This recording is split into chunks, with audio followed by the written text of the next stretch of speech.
I'm Bailey Bates. Here are your headlines from Central Texas. A Marlin police officer has been fired after being booked on a resisting arrest charge.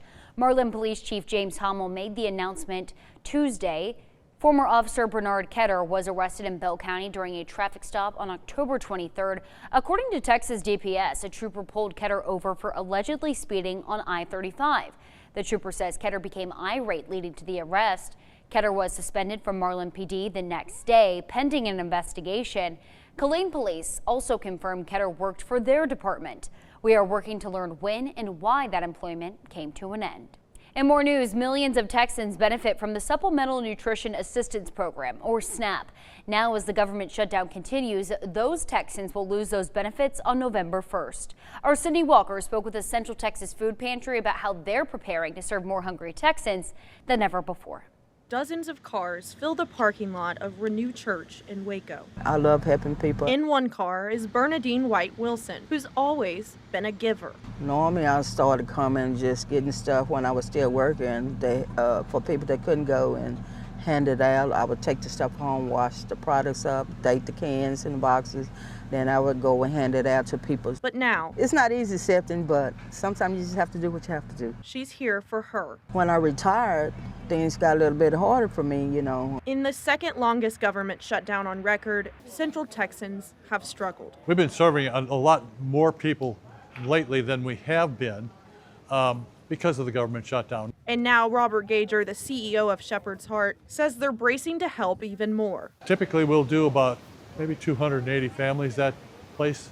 We did 365. When November 1st hits, 3.5 million Texans participating in SNAP will lose their benefits. We understand they have differences, but I think everyone agrees that no American should go hungry. So we are hoping that they'll come to. For now, the pressure falls on the food banks, and Shepherd's Heart is up for the challenge. I'm confident that we're going to do our job.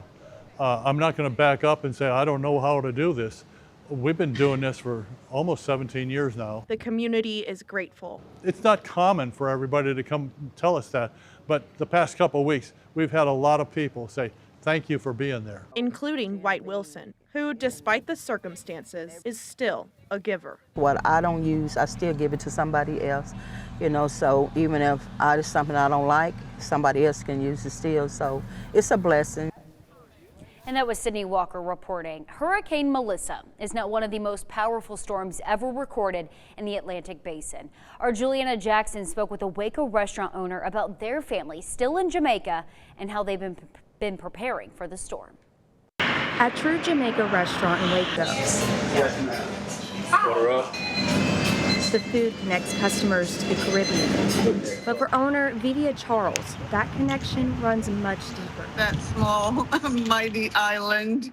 I still do have family, the closest of which is an aunt who's 84, a strong 84. Her aunt lives near Kingston. Other relatives are in Mandeville, in the Manchester area where Charles grew up. As Hurricane Melissa headed towards Jamaica, Charles says her family did what they could to prepare. They have been tying down their awnings and just getting like some sandbags for the doorways.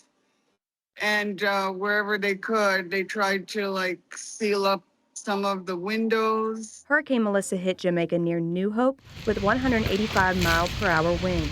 Charles says her family lost power So I early. pray that everyone in the Caribbean continues to just stay calm and follow instructions when needed and do the best you can to protect their families. Despite the fear, Charles says she's been encouraged by the island's spirit that she knows and loves. Any Jamaicans here or abroad, any Haitians, any DR, just everyone in the Caribbean to know that, you know what, we're all thinking and praying, and we're going to be ready after this storm has gone to help in any way. And we sure do hope that they are all safe. Those are your headlines from Central Texas.